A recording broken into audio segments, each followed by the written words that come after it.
Hoy es 12 del 4 del 2015. Vamos a orar y vamos a empezar el servicio.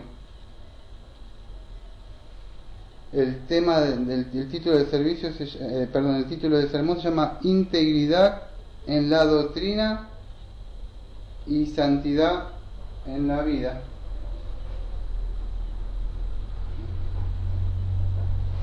Vamos a abrir nuestros signarios en el número 4, que es su presencia, y después el número 20. Vamos a, sí, seguimos por favor. El número 4, entonces, cuando quiera vamos a empezar, lo abrimos y vamos a empezar con su presencia, ¿sí? Su presencia da consuelo, su presencia trae paz, seguridad bendita hallarás en el corazón del Padre, en la presencia del Señor. Cúbreme, Señor, con tu presencia.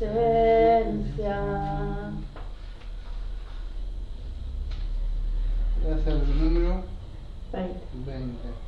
Enaltecido tú eres, oh Dios, más exaltado que los dioses, oh Señor.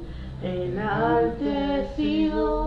tú eres, oh Dios, más exaltado que los dioses, oh Señor.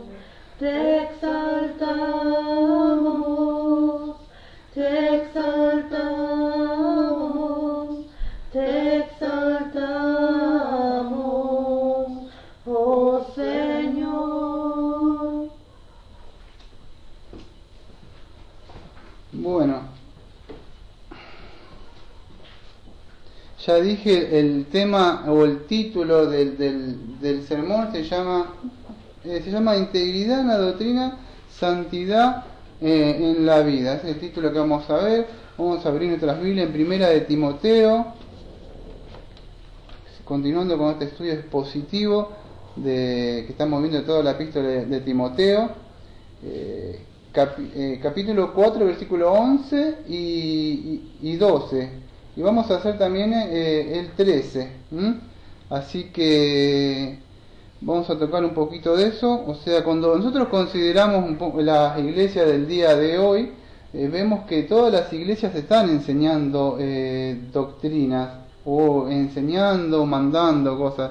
Lo importante es saber qué es lo que se está enseñando, si está de acuerdo con lo que dice la palabra de Dios, si de verdad están trazando correctamente, porque enseñan todo. Doctrina es enseñanza, didascalía, que decir enseñar, transmitir, lo hacen. Hay que ver si de verdad enseñan o transmiten o pasan el mensaje que se nos fue dado. Porque dice, nosotros enseñamos, bueno, pero debemos ver que si de verdad están enseñando lo que de acuerdo a lo que dice la palabra de Dios. Entonces vamos a ver lo que dice Pablo al pastor o al joven Timoteo, qué es lo que debe enseñar y qué es lo que no solo enseñar, sino que también debe practicar. Le dice, no solamente ser un oidor, sino un hacedor. Así que eso es lo que vamos a tocar un poquito en el día de hoy, que lo titulé de esta forma: Integridad en la doctrina y santidad en la vida. Integridad en la doctrina le puse porque a algunos les gustan predicar algunas cosas de la doctrina, pero no la integridad completamente. Le gustan quizá hablar de la mayordomía, de cómo administrar el dinero para la iglesia, para el pastor, y empiezan a tocar ciertos temas que por ahí le convienen a ellos, pero no son íntegros en toda la palabra de Dios. Basta enseñar todo el consejo de Dios, y ese es el llamado que Pablo le dice. Entonces, sin más preámbulo, vamos a a abrirlo, o sea, a lecturar en el capítulo, en el versículo 11, digo, continúa mandando estas cosas y enseñándolas. Dice, bueno, el verbo es un verbo continuo, o sea, un verbo presente continuo, continúa. No es que le dijo, bueno, enseña esto y ya está, sino que es un verbo que es continuamente, que se debe estar enseñando. ¿Por qué continuamente? Porque los hermanos tienden a olvidarse por preocupaciones, afanes, todo lo que pueden llegar a suceder en sus vidas, olvidarse, ¿no? Y Pedro mismo le dice, ¿no?, que le continuaré enseñando esto porque sabía de que se olvidan, no todos pueden retener la palabra. Y bueno, de tanto, decía un proverbio del mundo, la repetición es la madre de la retención. Cuando más repetí, eso se queda. Es como que vos practiques unos movimientos, y en un momento sale automático. Bueno, entonces, ¿qué sucede? De esto de tanto alimentar, con la palabra de Dios ya queda en nuestra mente. Entonces debemos continuar nosotros poniendo toda la palabra de Dios en las mentes de los hermanos, ¿no? Ese es el llamamiento. Entonces le dice, continúa, es un verbo presente, mandando, o sea, continúa mandando, o no sé si en otras partes aparece ordenando, en esta aparece mandando, en otra aparece ordenar. Esta palabra no me acuerdo si es de un verbo, no estoy seguro yo, pero tendría que verlo, o sea, porque no lo busqué, pero creo que es un verbo, o sea, denota, vamos a decir, una orden o una autoridad militar, esto de mandar, para mandar, porque ¿por qué mandar? Porque no es parte del hombre, sino es parte de Dios. Entonces es eso, que recibe, sí, una orden, eso es. No me acuerdo si la palabra viene de un verbo que es parangelia, no sé o parangelia. No sé si es acá la palabra, pero creo que de ahí, no sé tampoco si es la raíz, pero sí tiene la idea esa, de continúa a demandar. No es que le dice, por favor, tú que eres pastor, si quieren ellos o no quieren, no, le dice, tú debes mandar. O sea, esto no significa que le va a obligar por la ley a que hagan esto, pero sí él debe decir de parte de Dios lo que Dios demanda del hombre. Entonces eso, él es un mensajero, y Pablo dice, tú debes decir esto, mandar, ordenar lo que Dios dice que haga, ¿no? O que siga. En Tito 2.15, al otro, vamos a decir, al otro pastor que él tenía, Pablo, en Tito 2.15 le dice así: habla estas cosas, exhorta y reprende con toda autoridad, ninguno te menosprecie. Aparentemente era como que se los menospreciaba a los pastores, porque a Timoteo, después le va a decir dentro de un ratito en el versículo, nadie te menosprecie por o sea, tu juventud. Y acá a Tito también dice lo mismo, te menosprecie. Le habla que mande esta, o que hable, vamos a decir, reprende. En el griego sería como golpear, reprender, o sea, con el puño, ¿no? O sea, esa es la idea, pero con la palabra, porque la palabra es como un martillo, choca. Entonces, reprender es como golpear, o sea, la mente de la persona. Esa sería la idea, ¿no?, que le dice a él, o sea, que habla a Tito, con toda autoridad, que mandar epitaje acá, que es, vamos a decir, es un mandamiento de Dios hacia los hombres, y el hombre debe acatar, o para que pueda entender, recibir sería esa orden y obedecer. Por supuesto el hombre natural no puede hacerlo, pues carece de fuerza, pues no es como otras iglesias bautistas fundamentalistas que dice que existe el libre albedrío. No, el hombre no tiene libertad, no puede obedecer por sí solo, pues está muerto. Cristiano, luchando, o sea, y según cómo se alimenta por la palabra y la fuerza del Espíritu Santo, vamos a decir, obedece y le cuesta porque tiene luchas con la carne, y él es una nueva criatura en Cristo Jesús. ¿Qué esperamos de alguien que ni siquiera tiene vida? No puede obedecer.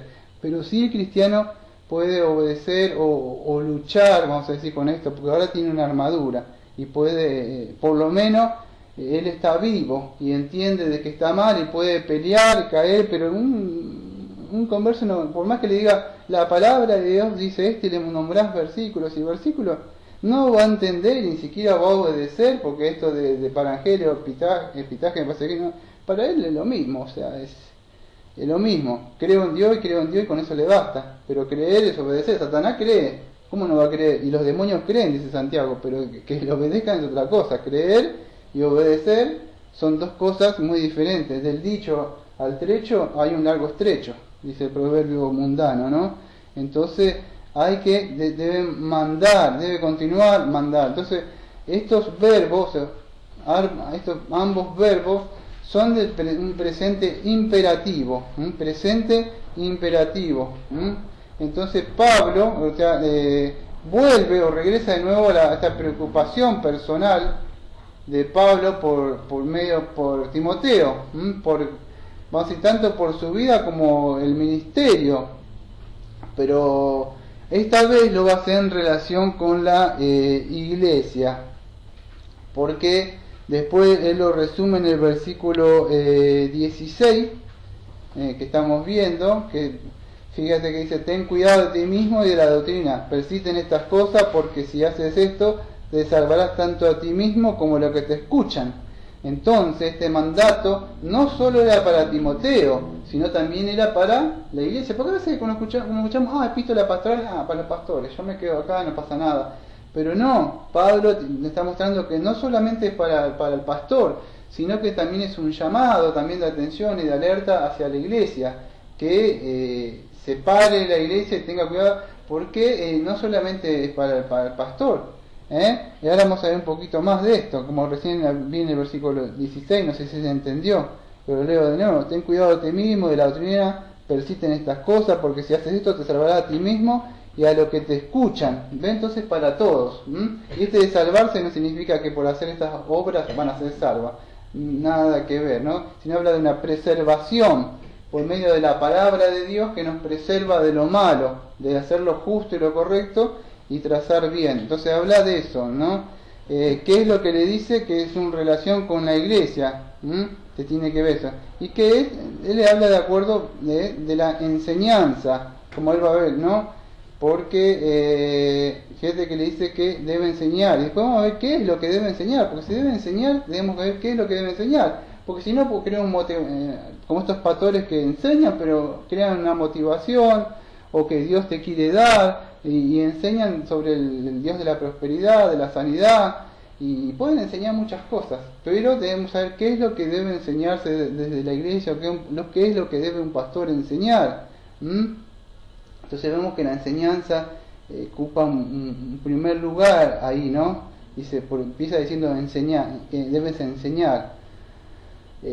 Pues al hacer esto dice, te salvarás a ti mismo y a los que te oigan, el versículo 16. Así que entonces podemos aprender que es para el ministro, pero también es para la iglesia, que esto también nos habla en los versículos 11, 12 y versículo 15.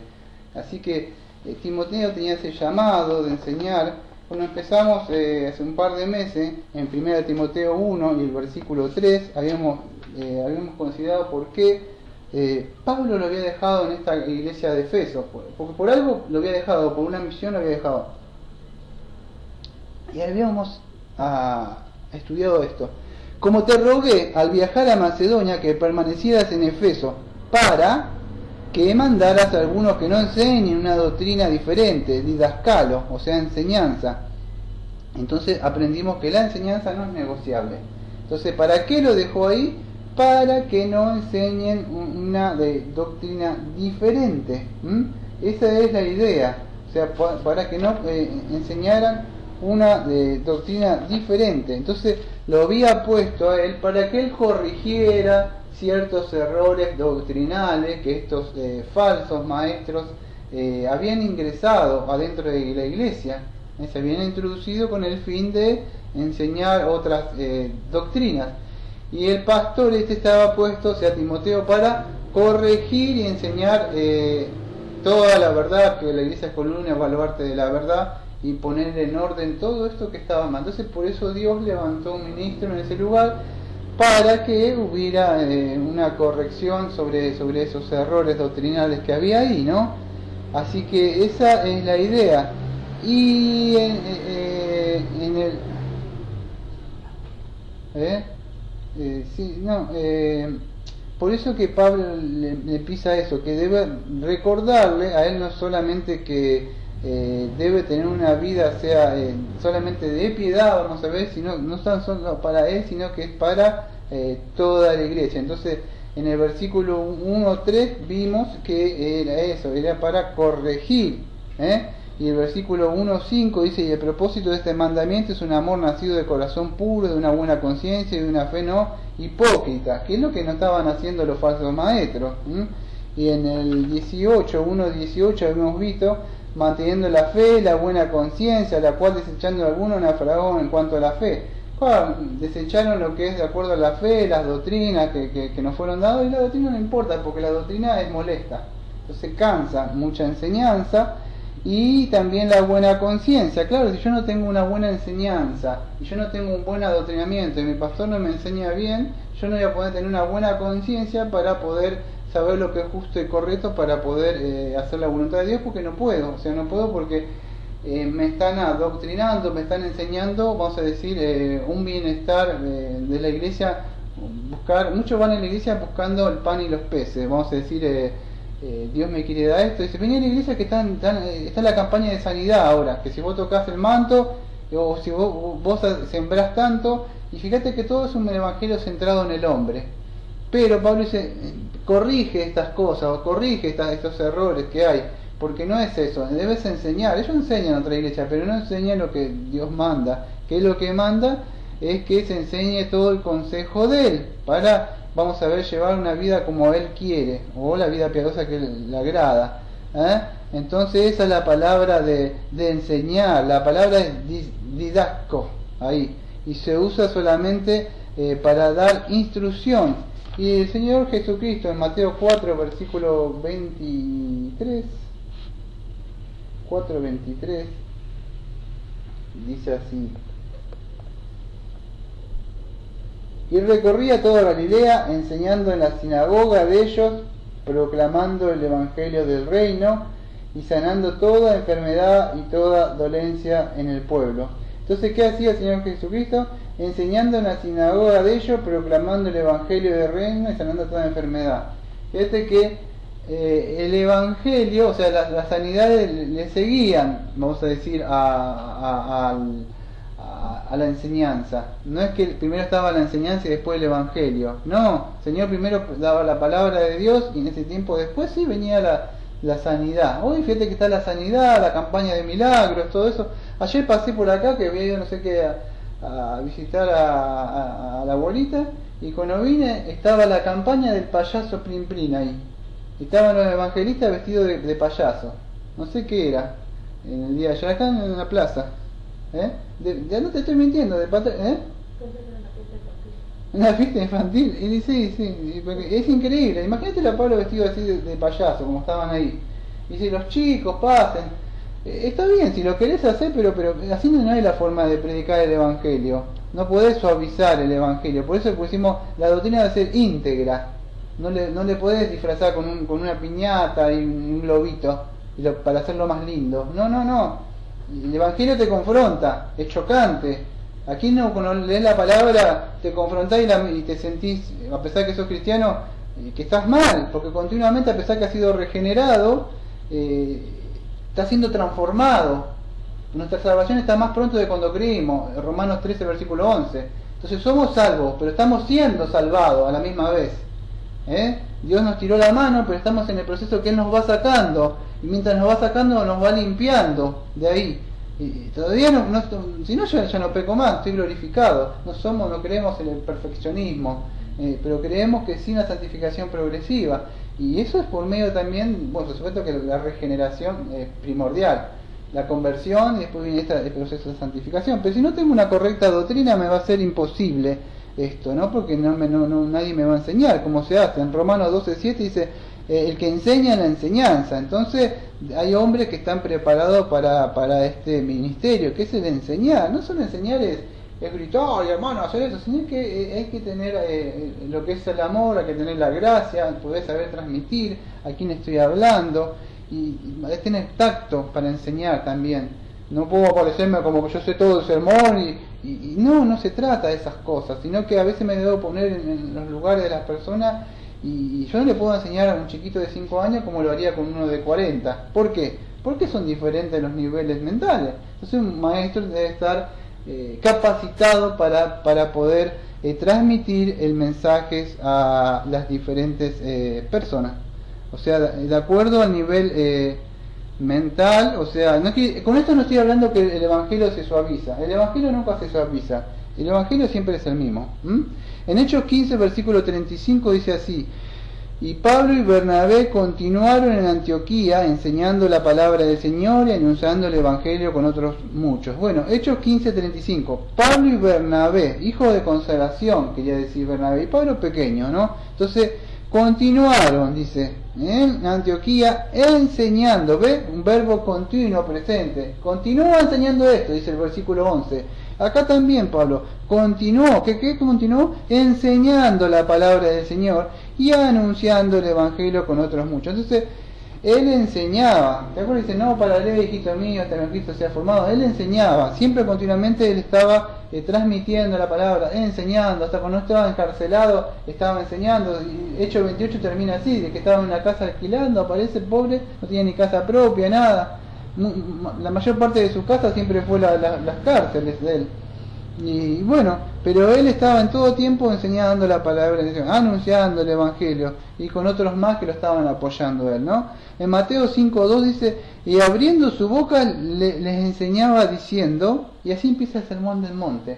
Cuando el Señor Jesucristo está en el sermón del monte, que dice, abre su boca y dice, abriendo su boca les enseñaba diciendo, y bueno, ahí empieza, ¿no? Las bienaventurado, empieza, bueno, pero ¿qué hace? Abría su boca ¿para qué? Para enseñar, eso, didasco, enseñanza.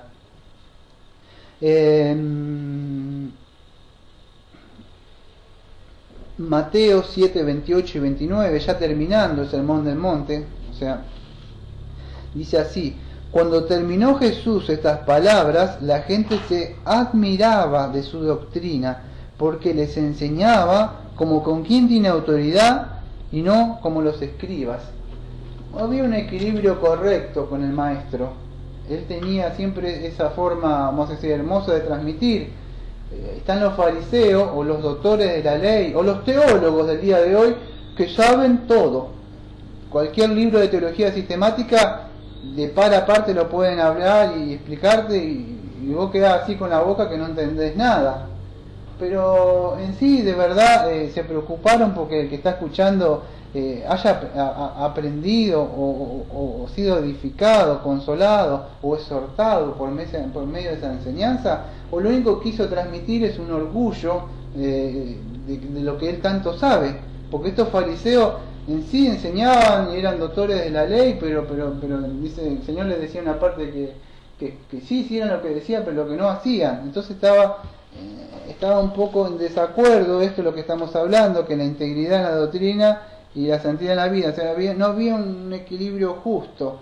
Estas personas no tenían lo común cristiano, que a pesar de que el cristiano es adoctrinado, aprende, y después viene ese proceso entre la lucha entre el espíritu y la carne, porque todavía no es perfecto, y busca agradarle a su padre en la lucha que él tiene.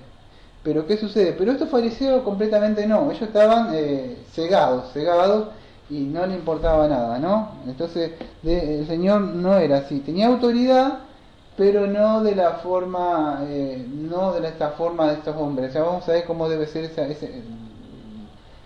manejada esa autoridad que nos da. A veces le dan mucho la autoridad a alguien, y si se la das a un joven o un inexperto en un puesto de autoridad, dice, ya se quiere poner a mandar él, porque él es un joven. Un joven es un inexperto. Un joven o un simple es alguien que quiere mandar y hacer esto. En cambio, una persona madura, espiritual, seria, vamos a decir, sobria, es muy diferente. Él sabe que tiene esa autoridad, pero también sabe que tiene responsabilidad y tiene que rendir cuentas. Entonces, es muy diferente, vamos a decir, a un simple o a un joven. Entonces debe mandarle tales cosas, dice. Pero ¿qué debía mandar él? si nos acordamos, debía mandar tales cosas como que no enseñar como los mitos, las fábulas profanas, de vieja, todo eso debe desechar. Y el pastor está preparado para mandar que se saque todas esas fábulas, a veces debe hacer una limpieza dentro de la iglesia, de lo que se ha venido enseñando. Timoteo tenía esta ardua tarea de hacer, ¿no? Hay a otros que le tocan, viene un legado y toca la iglesia ya está acomodada, pero cuando tenés que empezar una obra tenés que empezar a limpiar, cuando viene una casa debe empezar, bueno, y a veces Timoteo tenía este trabajo de desechar, limpiar todo esto que había, todas esas fábulas y mitos profanos. ¿Qué otra cosa debía enseñar que vimos? Ejercitarse en la vida de la piedad, el gimnasio de Dios vimos nosotros. Entonces otra de las cosas, es una prédica el domingo pasado, vimos que el pastor debe enseñar a ejercitarse para la vida y para la piedad. Entonces eso es una de las cosas, debe empezar a sacar las cosas viejas, poner las cosas nuevas, y esto es un proceso, ¿no? Nadie tiene un cuerpo espectacular en un año o dos. Tener un cuerpo significa un proceso de toda la vida. Capaz que tenés 40, 50 y recién quizás vas a decir, qué bien, claro, pero empezaste a los 20 años, a los 15 años, o sea, llevó un proceso, o sea, llevar, y no solo eso, sino una alimentación correcta, un buen descanso, una buena nutrición, todo eso. Entonces la vida de piedad también, el ejercicio sí aprovecha, pero no aprovecha tanto como la vida espiritual. Entonces debe enseñarse esto, alimentarse correctamente con la palabra de Dios y para vivir una vida de piedad. Y va a llevar un proceso. O sea, a veces, cuando tengas 30, 40 años de vida de cristiana, así que caramba, ¿no? Qué fortachón espiritual que soy, claro, pero hace 20 años, o sea, cuando el Señor me trajo, claro, pero lleva un tiempo, lo mismo que el cuerpo. Entonces, ejercitar, debe enseñar esto, no te preocupes que lleva un tiempo largo, algunos tienen un año, 2 o 3, no va a poder ser como una persona que lleva años, aunque algunos sí avanzan un poco más. Entonces debe nutrirse con la palabra de fe y de la buena doctrina, advertir que va a haber tiempos de apostasía, y ese es un trabajo arduo del pastor, pues él debe prepararse y estudiar para estas cosas, saber qué es esto de apistemi, o sea, la apostasía, negar la fe, y es un trabajo que él se va a tener que preparar durante toda la semana estudiando para poder transmitir. Si él no estudia no puede transmitir, porque no tiene nada, va a tener que crear algo, acá una fiesta, un show, unos globos, unas piñatas acá el Día de la Madre, o algo para que la gente se entretenga, pero él nunca va a poder transmitir el sermón porque ni siquiera se preparó. Entonces va a tratar de hacer algo para entretener a la gente. Pero él debía enseñar estas verdades. ¿Para qué? Para poder excluir, o sea, las enseñanzas que eran inútiles y profanas y mitos que no aprovechaban para nada. Así dañaban la iglesia, la salud espiritual de la iglesia y de la congregación. Porque esas un poquito de levadura, un poquito de veneno ensucia todo, ¿no? Me voy a ir al versículo, estoy en el capítulo 4, versículo 11, dije, y continúa mandando estas cosas y enseñándolas. Nadie menosprecie, dice en el 12, que nadie menospreciara su juventud, o sea, nadie menosprecie la juventud. Entonces, ¿qué tenía Pablo? ¿Qué le estaba diciendo a Timoteo? Que Timoteo en sí debía suplir, vamos a decir, por su conducta, por su seriedad, por su forma de ser, o sea, lo que él no tenía en edad. En edad era muy joven, entonces tenía que hacer un equilibrio, porque no sos muy joven y vos sos una persona mayor, como hay muchos orgullos. Yo me acuerdo cuando tenía menos de 40, no sé cuándo tendría, menos, o sea, cerca de 40, ¿no? Hablaba con nuestros pastores de 60 y pico, y me miraban cómo es posible que un joven o un neófito pueda estar hablando a la altura de mí. Y no solo eso, sino que yo trataba hablaba de la soberanía de Dios, de los decretos de Dios, de que el hombre no tiene el libre albedrío, y hablaba de la escatología, a la par de un pastor de hace 20 años. ¿Y cómo es posible? Yo tenía que suplir, como Timoteo, mi falta de edad con mi integridad doctrinal, lo que yo creía. Entonces tenía que suplir eso con una seriedad, para que aquí Daniel es un hombre maduro. ¿Por qué? Joven en la fe, pero maduro en el espíritu.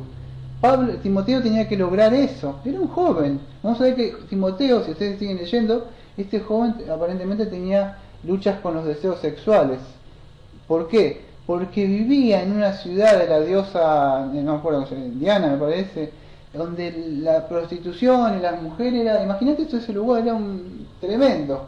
Y el hombre estaba muy proclive a eso, y Pablo le exhorta a continuamente él estar a eso, porque él estaba en la edad de los 35, 40 años, era un joven, no está hablando de una persona de 60, 70, un pastor que ya está medio viejito, no tiene casi problema con esas cosas, ya él está quizá con otras cosas, tiene problemas, pero este joven tendría problemas, y más en un lugar, en un terreno donde se está manejando mucho eso.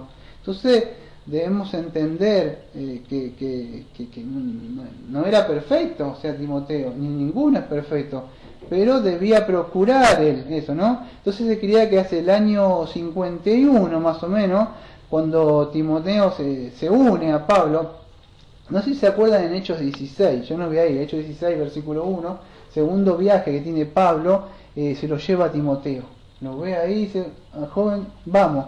Y Timoteo se une en este viaje que emprende Pablo, y tendría alrededor de unos 22 y 27 años más o menos, se cree que se calcula, por algunos datos que da en la Biblia, ¿no? Entonces, el grado de madurez que tenía, vamos a decir, Timoteo no era muy, vamos a decir, muy grande, estaba creciendo recién, pero se fue forjando, como Pablo fue el padre espiritual de Timoteo, lo fue forjando, lo fue enseñando. No había nadie más como Timoteo, decía él mismo, no tengo a nadie más que Timoteo. Timoteo creció, mamó, se alimentó, comió, se nutrió, se fortaleció, padeció, sufrió con Pablo. Entonces estuvo hasta llegar alrededor de los 34 o 39 años, casi 40 años, donde Pablo ya lo pone, ¿no?, en una posición. Pero no de entrada dijo, el pastor, vamos a predicar. No, llevó un tiempo al lado del pastor, como Moisés y Josué. Porque Josué, mientras estaba Moisés levantando las manos y orando, Josué estaba en la batalla peleando en el campo de allá. Siempre hay una diestra que tiene el pastor, que lo acompaña en eso, ¿no? Y es generalmente el que va a quedar, un hombre, ¿no? O sea, el que va a quedar como pastor. O sea, en el sentido de eso. Y acá fue Timoteo. Entonces le diciendo, nadie te onda un poco tu juventud. Bueno, esto podría ser para el pastor, pero también para la congregación. Nadie debe tener el menosprecio de la juventud. O sea, por más jóvenes que sean en la fe, deben entender que deben hacer un equilibrio. La gente dice, bueno, este es joven. Bueno, pero cuando te escuchen hablar, deben entender que sos sobrio, sos recto, buscar vivir una vida, vamos a decir, agradable a la de Dios, a pesar de las luchas que tienes, ¿no? O sea, que no eres el mismo que eras hace un tiempo atrás, que vas perseverando en eso, en esa lucha que hay. Y Pablo le estaba enseñando eso, que no tuviera. No se olviden que en 1 Timoteo 5.1, que ya vamos a llegar, pero dice así, 1 Timoteo 5.1, en el capítulo que viene, no reprendas al anciano, sino exhórtalo como a padre, a los jóvenes como a hermanos. Entonces en el capítulo 5, versículo 1, no reprendas a los ancianos, sino exhórtales como a padre. ¿Qué está diciendo Pablo a Timoteo? Que no los reprenda a los ancianos, en el sentido, ¿por qué?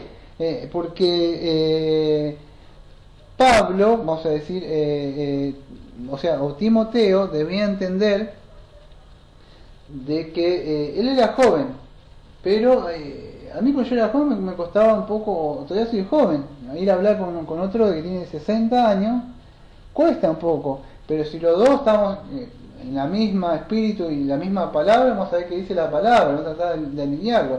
Pero acá entraba, vamos a decir, la gracia, o vamos a decir, tratar de hacerlo con amor, sino no reprenderlo, vamos a decir, no reprender al anciano, sino exhórtalo, no de una forma con orgullo, sino no, esto debe ser así, la palabra, sino que trata de hacerlo así con un espíritu de mansedumbre, respetando, y ante las canas te inclinarás, dice el Antiguo Testamento. Entonces, respetando esos años que tienen, ¿no?, los mayores.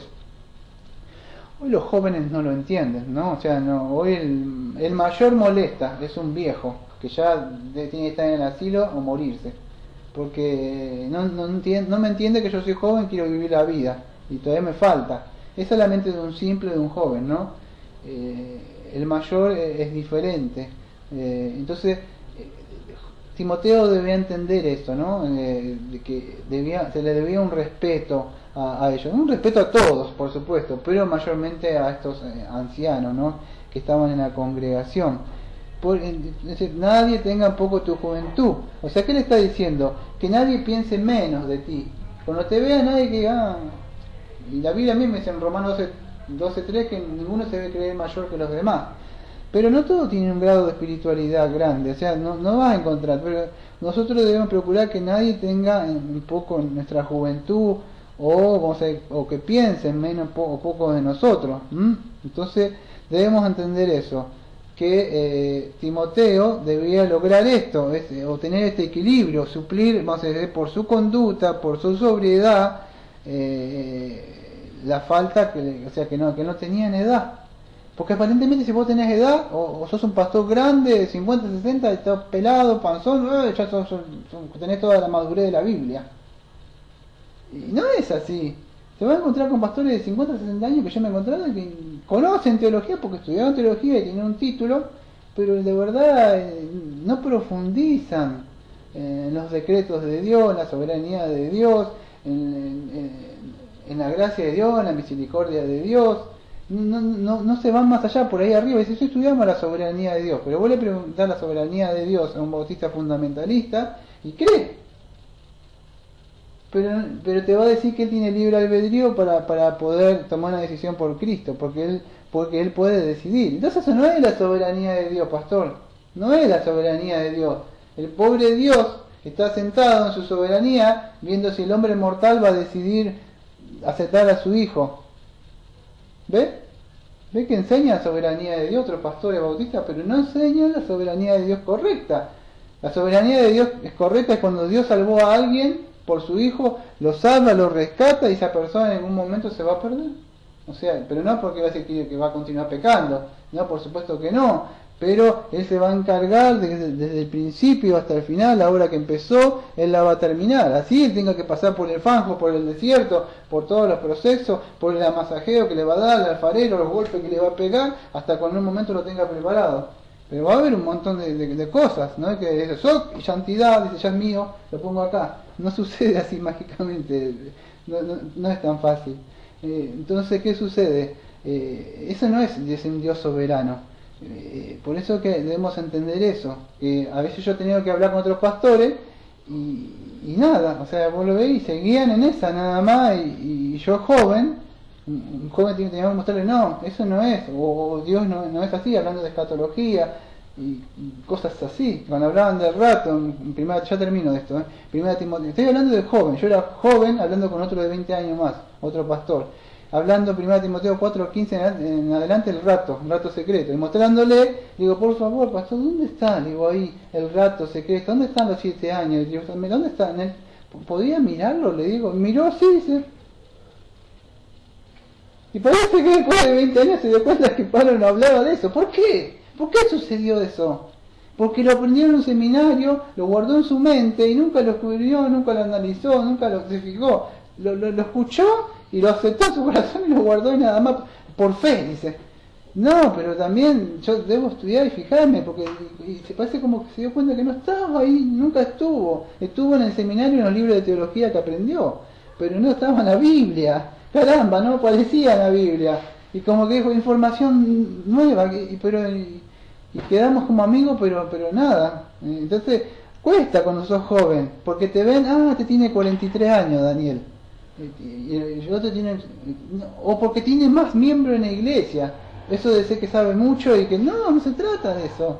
No se trata si hay mucho o no hay poco. Se trata de que uno debe seguir trazando lo que dice la palabra de Dios, así venga o no venga gente. Entonces Pablo le está diciendo debe ser un modelo. O sea, pero cuando habla de esto de modelo, no está hablando, vamos a decir, a ver cómo podemos explicar, de que el pastor, esto debemos entenderlo bien, ahora lo vamos a explicar por unos textos bíblicos. La gente cuando mira al pastor no debe ver un modelo a seguir.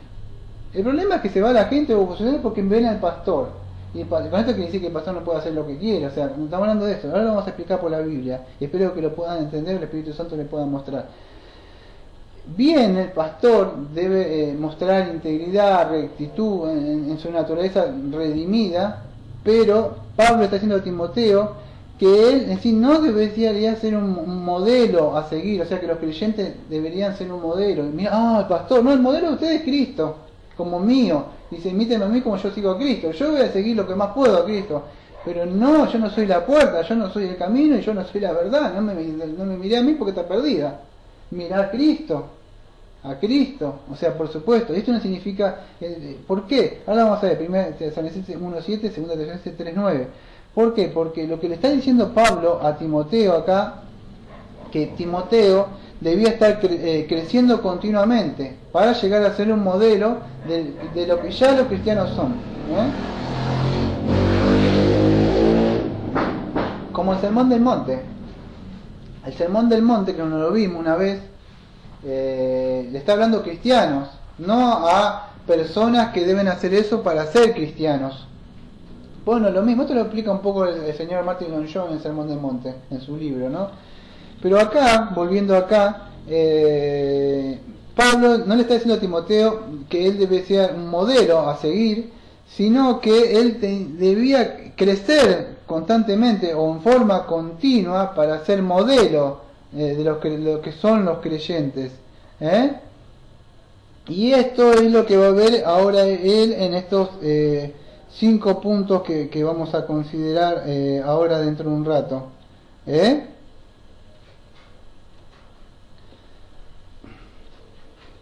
Primero va a empezar Pablo, o sea,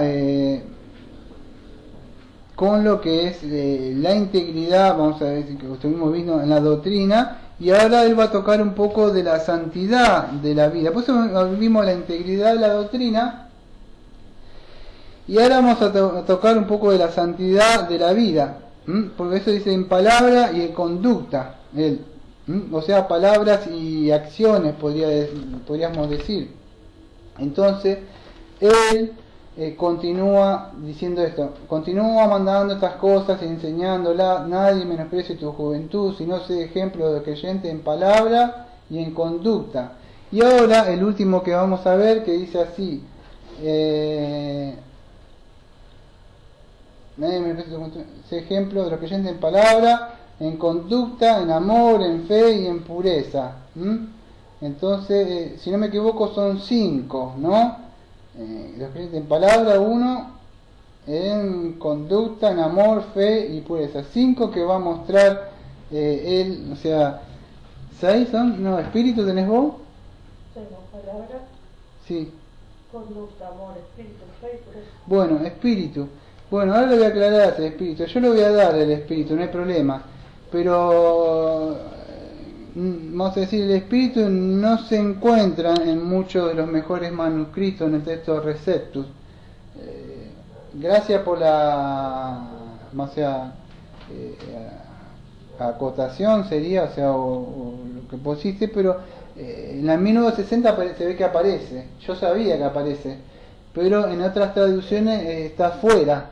Bueno, igual lo voy a explicar, pero en los textos Receptus, o sea que más, en los textos que fueron recibidos, no se cree que no está, como que estuvo añadido ahí, pero igual lo vamos a explicar, igual, no está mal, igual gracias, ¿no? Porque no todos saben esto, pero vamos a hacer. Entonces, primero, ¿qué es esto? Si el pueblo está diciendo que sé ejemplo, creyente en palabra, en conducta, ya expliqué que esto que sé ejemplo, ¿no? O sea que cada vez más en forma creciente debe ser un modelo, pero es lo que ya son los creyentes. ¿Se puede llegar a entender? No que él es un ejemplo a seguir. Acá el ejemplo es Cristo, porque me imitaba al pastor, y cuando el pastor hace algo, listo, me voy a la iglesia, pero por eso porque estuviste pusiendo la mirada en el pastor y no en la cruz. Entonces se debe entender eso. Cristo es el camino, Cristo es la puerta. Tanto yo, como dice Pablo, dice yo, me imitan a mí como yo imito a Cristo. Entonces el modelo es Cristo, no somos nosotros. Y 1 Tesalonicenses 1:7 que iba a leer para afirmar lo que estaba diciendo yo. 1 Timoteo 1, versículo 17 dije, ¿no? 1 Tesalonicenses 1:7. Hasta el punto de llegar vosotros a ser ejemplos para todos los que creen en Macedonia y Acaya. Me está hablando de la congregación de la Tesalónica. Fíjate que no está hablando del pastor, porque dice, no, el pastor es el ejemplo. No. Pablo está hablando acá a los tesalonicenses diciendo, hasta el punto de llegar vosotros a ser ejemplo para todos los que creen en Macedonia. Y si ustedes leen el 9, que es el más conocido, dice, porque ellos cuentan acerca de vosotros, qué clase de entrada tuvimos vosotros, cómo os convertiste desde los ídolos a Dios para servir al Dios vivo y verdadero y guardar. Entonces, ¿qué pasó?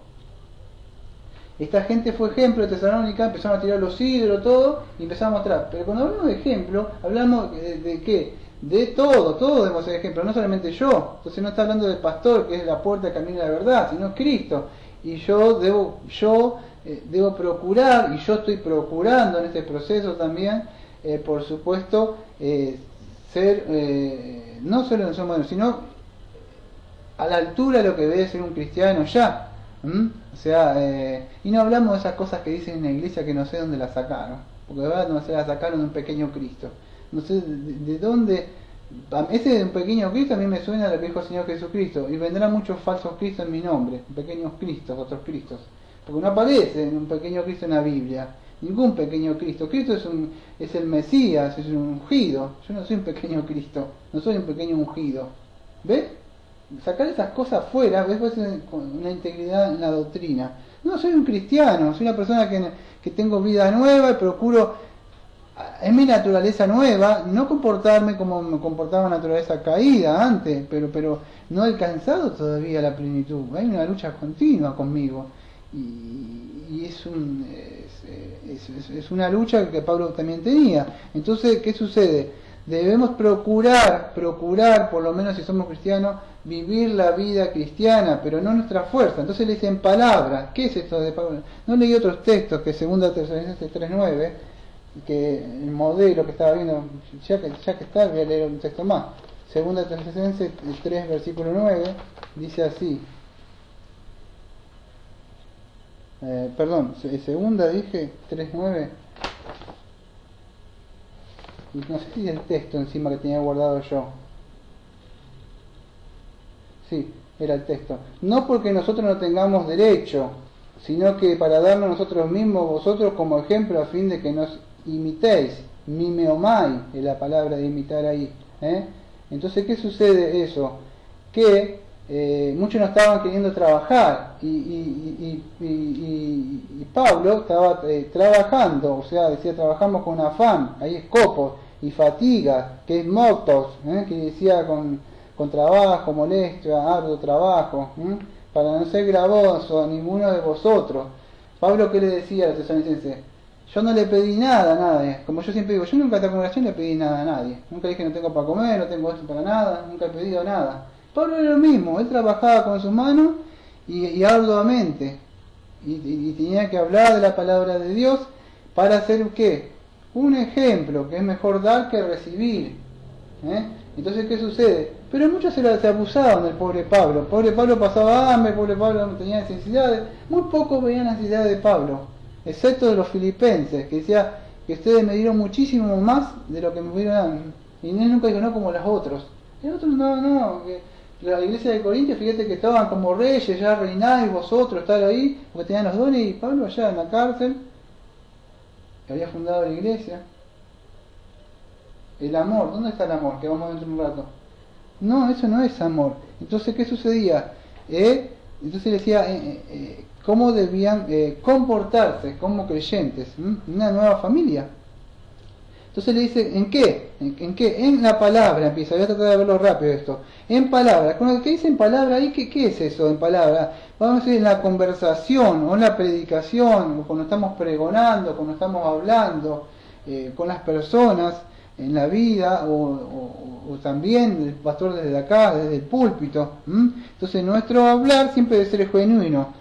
Pero no solamente genuino quiere decir al hablar genuinamente, que yo tengo la verdad absoluta y vos tenés que callarte, sino también que decir con un tono de amabilidad, dice, predicar con espíritu de mansedumbre, quizás Dios le dé arrepentimiento. Entonces siempre yo digo, ¿cuál es mi palabra?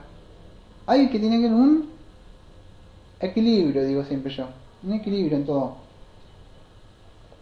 Sí, debe ser genuino, creer lo que vos decís, yo lo creo y es así, pero a mí yo tengo que equilibrarlo también con un espíritu de mansedumbre al decirlo. O sea, por lo menos hay personas que tanto siguen, y que Pablo le dice a Timoteo ya cansado, a Tito le dice a algunos contumaces ya, porque persisten en eso ya, pero de entrada no debes darle así, no podés ir con, sí, primero bien, todo, y ya cuando persisten, dice a Pablo a Timoteo, bueno, a esos contumaces ya dale, sacarle la ley y dale, porque no quieren la gracia.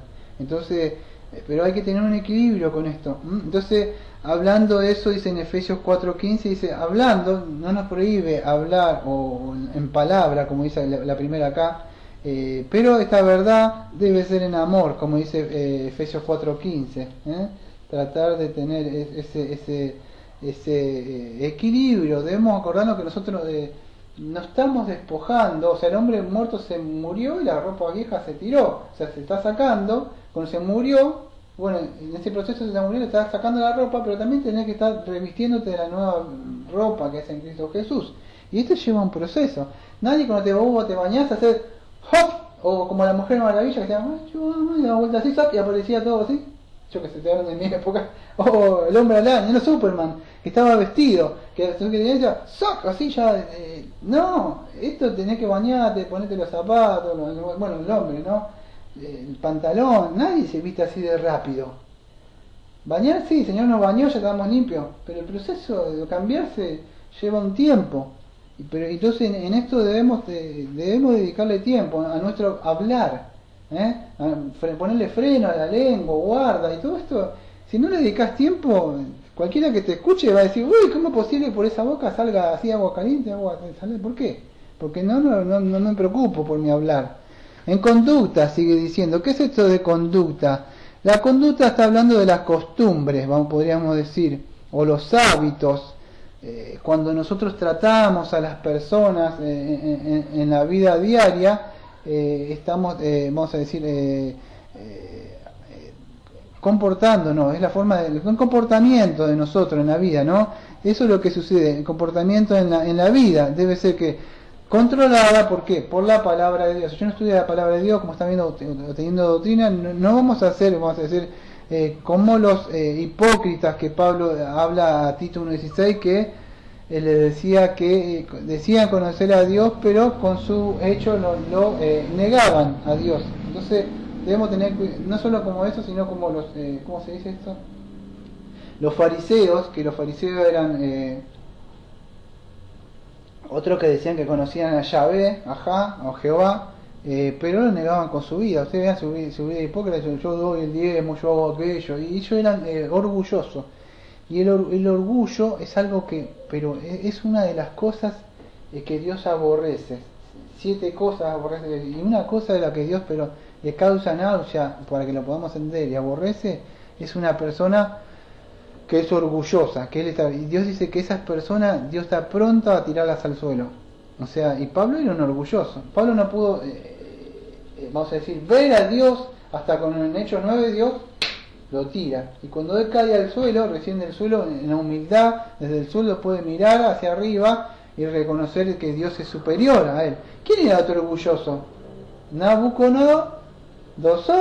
¿Qué tuvo que pasar? Dios lo tuvo que humillar, lo tuvo que transformar, hacerle parecer, ¿para qué? Para que él reconociera que no había otro en el cielo como él. Y así vamos a encontrar muchos orgullosos. El libro de Proverbios, que a mí me gusta mucho, que lo tengo incluso en el celular, y lo voy escuchando siempre, y habla de todo el orgullo. ¿Quién fue el orgulloso y más jactancioso de todos? Satanás. Y por eso que Dios aborrece el orgullo. Y bueno, debemos entender eso, no ser hipócritas, ¿no? En nuestra vida, en nuestra conducta con las personas. Lo otro dice, en amor. Esto está hablando para todo, no para mí. En amor habla. ¿Qué es esto del amor? Esto se habla de un profundo, vamos a decir, cariño o un amor hacia los hermanos, un interés, vamos a decir, y una genuina preocupación para hacia mi hermano, ¿no? Y Dios te bendiga, hermano, por lo que estás pasando, y ya voy a orar por ti. No, Primera de Juan me enseña eso, que si alguien está pasando algo, le digo, Dios te bendiga. No, o sea, si yo tengo con qué abrigarlo, yo tengo con qué darle, voy a compartir con mi hermano lo que le está pasando. Y eso es el amor, es una preocupación por el prójimo, y no solo por el prójimo, sino también por tu enemigo. Si tu enemigo tiene hambre, ¿qué dice? Ve y dale una patada. No, ve y ¿qué? Y dale de comer, o sea, a tu enemigo. Entonces debemos buscar el bien de todos, en amor o en caridad. Y eso es lo que nos debe, el incentivo, o sea, que debemos tener en nuestra vida. Porque nosotros no buscamos hacer esto para que los demás nos estén viendo. Muchas veces muchos quieren dar para que los demás vean, dicen, ¡wow! ¡Cuánto amor que tiene este! Y vete cómo da. Pero si nosotros vemos Mateo 6, Mateo 6:1, Mateo 6, versículo 1 al 6,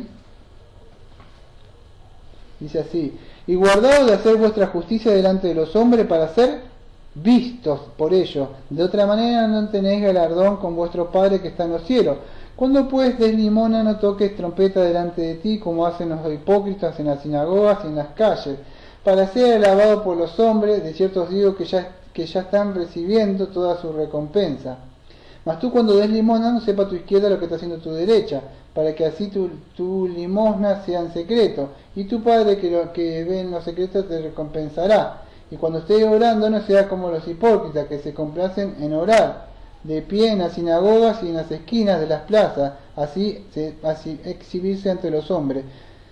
De cierto os digo que ya estáis recibiendo toda su recompensa. Mas cuando tú ores, entra en tu aposento interior y cierra con llave y tu puerta, y ora a tu Padre para que está en secreto, y tu Padre que te ve en secreto te recompensará. Entonces no debemos ser hipócritas, o sea, cuando damos, fíjate como decían hipócritas, para ser vistos, pues dicen, oh, me estén viendo, no, este amor, o sea, que en la mano, que en mi izquierda no ve la que da la derecha, ¿no? Entonces no debemos hacer una preocupación por los hermanos, y no solo por hermanos, sino también a veces por el enemigo, porque no le podemos odiar. El enemigo, decís, si se va a procurar, si hay alguien que me odia a mí, ¿va a buscar el bien mío?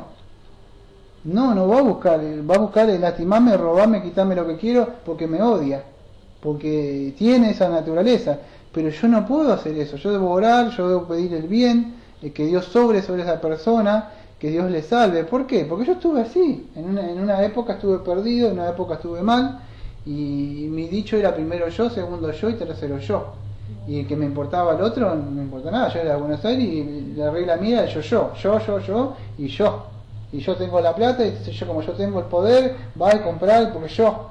Y estás mal. Entonces uno sabe que está mal porque está preso absolutamente de Satanás. Bien piensa que uno está libre y puedo hacer esto y voy a hacer, y hasta yo decía, mañana voy a hacer esto, y ya quedaba mi destino. Yo que sabía lo que mañana iba a acontecer. Yo no sé si que va a pasar dentro de un minuto. No sé si después que digo esta palabra, dentro de 10 segundos Dios me pide la vida, o dentro de 15 segundos. ¿Qué sé lo que va a pasar yo? Yo no sé, no puedo estar diciendo mañana. Entonces, pero antes sí. Entonces era muy diferente, ¿no? En espíritu, bueno, llegamos a la traducción de Reina 1960. Creo que en la mía no aparece en la vía textual. Dice ese ejemplo, creyente en fe, en amor, y me parece en fe. Pero en la Reina 1960 dice que sí aparecen. Bueno, está bueno eso. No se encuentra, como dije, en muchos manuscritos, pero podríamos decirlo así, en espíritu. Sería como el entusiasmo o el ánimo interno que tiene un creyente, o vamos a decir, mejor dicho, un hijo de Dios, no un creyente. El creyente puede ser, cualquiera puede creer. Vos preguntarle, ¿cree en Dios alguno? Que sean inconversos, haz la prueba. ¿Y qué te va a decir? Que sí cree en Dios, te va a decir. Sí, y si no te dicen cree en Dios, ¿quién creó ese árbol que está ahí, los pajaritos? O el reloj, ¿quién lo hizo? o una casa, ¿quién la hizo? Alguien tiene que haber un creador. Al menos que sea el Salmo 14, que dice el necio en su corazón, no hay un Dios. O sea, ya que esté completamente perdido, porque si alguien dice que no hay un Dios, mentalmente está perdido. Yo creo que la gracia de Dios solamente lo puede salvar una persona así, porque así hasta una persona que más o menos no quiere o no puede arrepentirse, pero cree en Dios, porque sabe que existe un Dios. Pero ¿qué sucede? Todos creen. Entonces, el Hijo de Dios, el Espíritu, está hablando de eso, de un entusiasmo, un ánimo interno que tiene el Espíritu. Entonces, crecer continuamente. Bueno, muchos pierden el primer amor, se empiezan a apagar en el Espíritu. No dejan de ser cristianos, pero se empieza a apagar. En fe, ¿qué es esto de fe que aparece ahí? Ya vamos a terminar, por favor, faltan 2 nada más. Esto habían perdido, vamos a decir, los falsos maestros en la fe y el amor. Por eso yo digo, venir a la iglesia un tiempo está bueno. El problema es si vos vas a persistir en la iglesia. Muchos vienen, pero no persisten. Por lo que sea, sí. Entonces, ver qué es esto de fe. ¿Qué es esto de fe? Fe, vamos a decir, está hablando que es el ejercicio que ejerce el cristiano, vamos a decir, o el don de fe, de la revelación que tiene, o sea, vamos a decir, de acuerdo a la revelación que tiene el cristiano, o sea, con Dios. Entonces, todo lo que nosotros creemos, confiamos en todas las promesas de Dios que están en su palabra, y también habla de la fidelidad del cristiano hacia para con Dios. Debemos entender esto también, que la fe y el amor, estos casi siempre van juntos. La fe y el amor casi siempre van juntos. Cuando nosotros vemos en la Biblia, vamos a encontrar que la fe y el amor van juntos. Yo no puedo tener el amor que yo estaba hablando hace un ratito si yo no tengo fe. O sea, si yo no tengo fe, no voy a poder tener un amor. En primera primera Timoteo 1:14 dice, yo le turé unos textos rápidos. Pero la gracia de nuestro Señor sobreabundó con la fe y el amor que hay en Cristo Jesús. Yo lo leo rápido. Lo que quiero que tengan en mente es esto. Si no entienden nada, entiendan esto. Que la fe y el amor son como 2 novios, van de la mano. ¿Se puede llegar a entender? Entonces, cada texto que yo voy a leer, escuche que dice, pero la fe y el amor van juntos. Pero la gracia de nuestro Señor sobreabundó con la fe y el amor que hay en Cristo Jesús. 2:15. Pero será preservada mediante la maternidad si permanece en la fe, el amor, la santificación con modestia. En la fe y el amor. El 6, versículo 11 de 1 Timoteo. Mas tú, hombre de Dios, huye de estas cosas y sigue tras la justicia, la piedad, la fe y el amor, la paciencia y la mansedumbre. 2 Timoteo 1:13.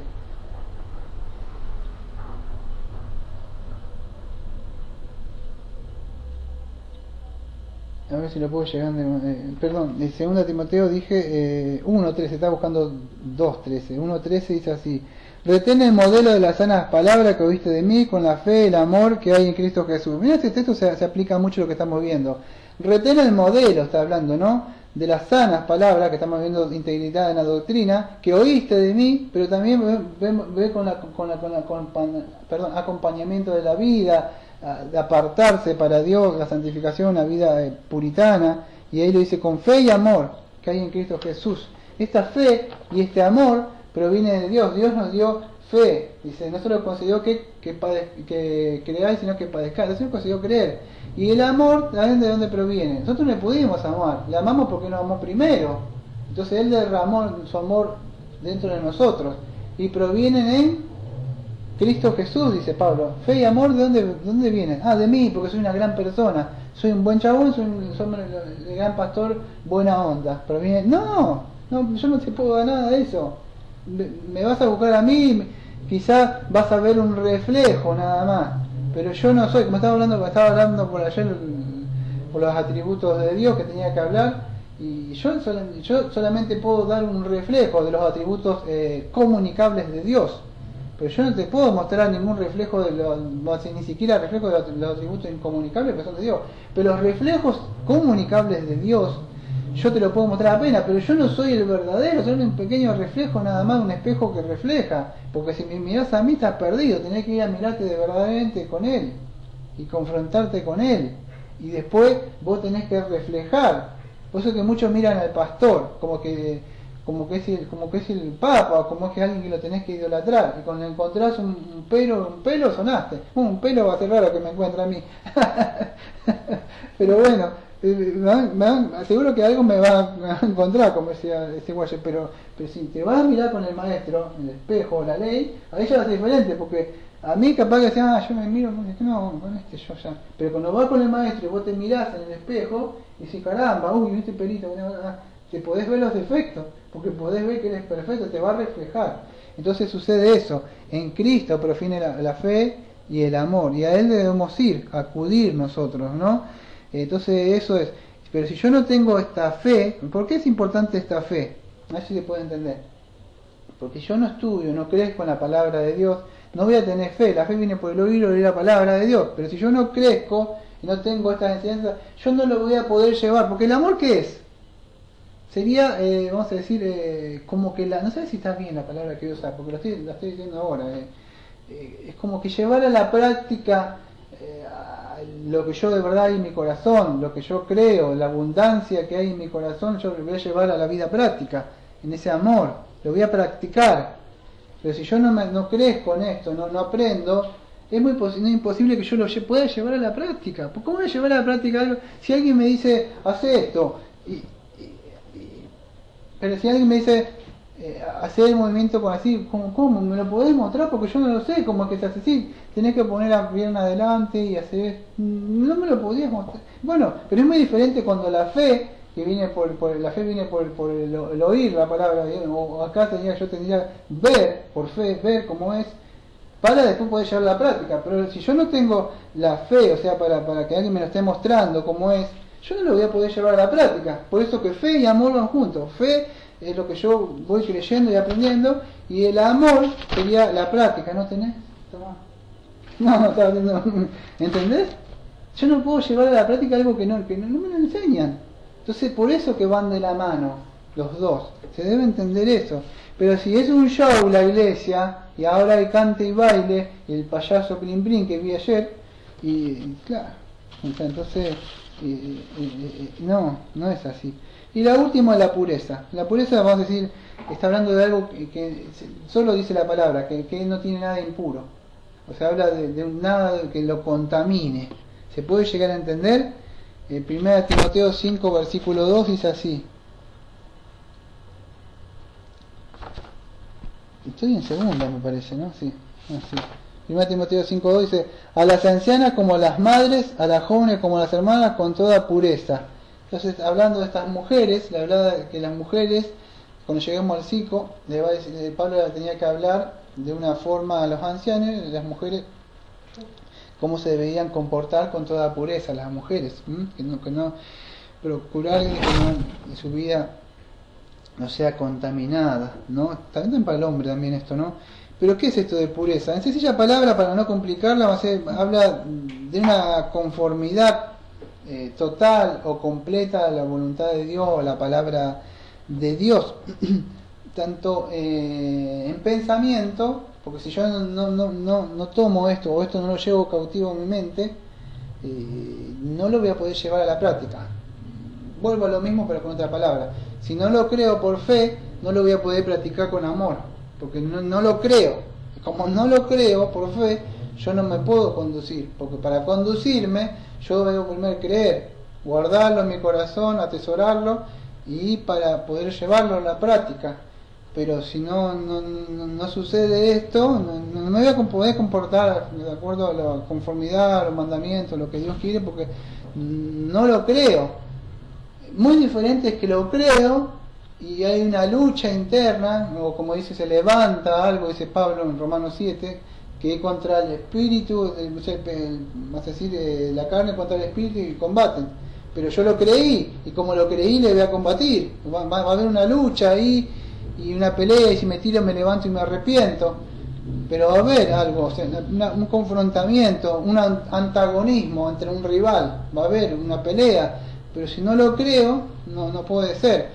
Pero si lo creo y le combato y me caigo, me arrepiento, bueno, pero yo lo creo y por lo tanto lo creo, debo ir en pos de eso. Pero si no lo creo, no va a suceder eso, no lo voy a poder llevar en el amor. Y esto es lo que sucede, ¿no? Entonces, cuando habla de pureza, entonces ya para habla de esto, habla de no solo de creerlo, porque creerlo lo puedo creer, yo decía, amén, sí, pero no lo voy a poder llevar en el hecho. Y acá lo que entra, que yo le puse el título, o sea, del sermón, o sea, integridad en la doctrina y santidad en la vida, que habla de la moralidad, la ley moral de Dios. Y esta ley moral de Dios yo la necesito para ser salvo, pero sí va a ser un resultado de lo que yo creí. Y de acá hasta cuando yo me muera, va a haber esto, ¿no? O sea, el principio de vida está dentro mío, la ley moral de Dios no la debo cumplir para los 10 mandamientos. ¿Por qué no la debo cumplir? Porque alguien ya la cumplió. Romanos 8.1 dice que ese principio de vida ya está implantado dentro mío, y ahora, vamos a decir, va a haber una transformación, ya hubo un renacimiento, por decir, pero la palabra sería un apartamiento o santificación, sería continua, ¿no? Pureza, limpiando todo eso que está dentro, y eso vamos a decir, va a llevar un tiempo, ¿no? Algunos más, otros menos. Entonces, para ir terminando, debemos entender esto. Ya terminé todos los puntos que tenía para presentar, voy a ir cerrando un poco. ¿Qué debemos recordar? Que Timoteo vivía en un mundo, no olvidemos, que era completamente pecaminoso, o sea, como la ciudad de Efeso. Era un centro de la promiscuidad, vamos a decir, continua, de prostitución, era un lugar de comercio, como vivimos ahora, ¿no? Pero el pastor se debía, más a decir, enfrentar a estas tentaciones, ¿por qué? No olvidar que él tenía muchas luchas, era joven, tendría 40 años, estaba en la plenitud, por decirlo. No estaba hablando de un anciano de 60 años, Pablo, donde ya él estaba un poco más, quizá más calmado. Le dice, cuídate de los deseos. ¿Por qué? Porque él estaba en 35 40 años, donde él estaba, vamos a decir, vigoroso. Entonces, y más estaba solo, se cree, porque no tenía. Entonces, imagínate, pastor solo, en lugar, estaba, le manda que él se tuviera que cuidar en todas esas cosas. Y no era fácil, si le está diciendo que cuídate el pastor, si le está diciendo cuídate del pastor, entonces atenta a la grey, porque si el pastor Pablo le está soltando a un pastor, no le está soltando a un laico que está allá, que recién vino, le está soltando a un hombre que estuvo batallando con él, y este pobre hombre estaba luchando aparentemente con los deseos de la carne. Si Pablo está soltando a él, yo tendría que estar parando la oreja si fuera un laico, se dice aquí que no está ordenando. Entonces, es bravo, debemos entender esto, que si un hombre o un ministro puede tener estas luchas, porque no lo digo yo, lo está diciendo Pablo, le está exhortando, que más adelante lo va a decir él, que yo lo voy a tener que leer en los próximos domingos, que le dice, cuídate de los deseos de la carne. O sea, ¿por qué? Porque él se ve que tenía eso, entonces tenía que él procurar, pobre, luchar con esta limpieza, esa pureza que él tendría como hombre, ¿no? Porque a pesar de que quería hacer la voluntad de su padre, como ministro, se encontró que el pecado que estaba muerto revivió dentro de él. Y él en ese momento, no es como ahora que tengo el título, y con el título de pastor ya está, no, se dio cuenta que había una confrontación, había una lucha. Cuídate de el lobo rapaz, cuídate. No, Pablo, Timoteo, ¿sabes de quién debe cuidarte? ¿De quién? De Satanás, Pablo, de los demonios. No, Timoteo, de ti mismo, cuídate. Y cuando él se dio cuenta que de mí mismo debo cuidar, claro, porque de mi corazón sale el adulterio, de mi corazón salen los celos, de mi corazón sale la ira, el enojo. Entonces, cuando te das cuenta que de tu corazón sale, debes cuidarte de ti mismo. Y le está diciendo un pastor esto. Entonces, debemos entender eso, que el amor y la fe, estos falsos maestros, la habían abandonado hace muchísimo tiempo. Y por eso Pablo dice que se cuidaba en fe y en amor. Ya termino. En 1 Timoteo 1, 5 y 6, los falsos maestros, ¿por qué lo había dejado Pablo ahí? Porque el propósito de este mandamiento es un amor nacido de corazón puro, de buena conciencia, de una fe no hipócrita, de la cual algunos, habiendo perdido el camino, se desviaron a vana palabrería. Hoy en la iglesia encontrás vana palabrería, pero no vas a encontrar el mandamiento que predica el pastor, que debe ser un corazón puro. El pastor debe decir, procurar que los que están ahí hayan nacido de nuevo, no que estén completamente santificados y que estén ahí, no hace falta ni poner luz porque ellos cada uno resplandece, son la luz del mundo y son completamente perfectos. No, cada uno que están acá está en el proceso de santificación y están creciendo, pero sí tienen un corazón nuevo, sí han nacido de nuevo, y a pesar de las luchas que tienen, buscan continuamente, no de su fuerza, sino que ya nacieron de nuevo, ahora agradarle a su Padre y crecer. Y esto es un proceso, y esto lo van a lograr por una buena conciencia, tratando de santificar su conciencia, y una fe que no sea hipócrita. Pero para eso deben crecer en el conocimiento y en la gracia, deben estar añadiendo continuamente, para estar viviendo no un falso ascetismo como estos hacían, que decían, vamos a comer y esto acá, o no hagamos esto y con esto vamos a ser más santificados. No, sos santificado por Cristo. Y ya cierro con un texto. Con este texto cierro ya. Segunda de Pedro 1, 5, versículo 7. Vosotros también, poniendo toda diligencia por esto mismo, añadid a vuestra fe virtud, a la virtud conocimiento, y al conocimiento dominio propio, y al dominio propio paciencia, y a la paciencia piedad, y a la piedad afecto fraternal, y al afecto fraternal amor.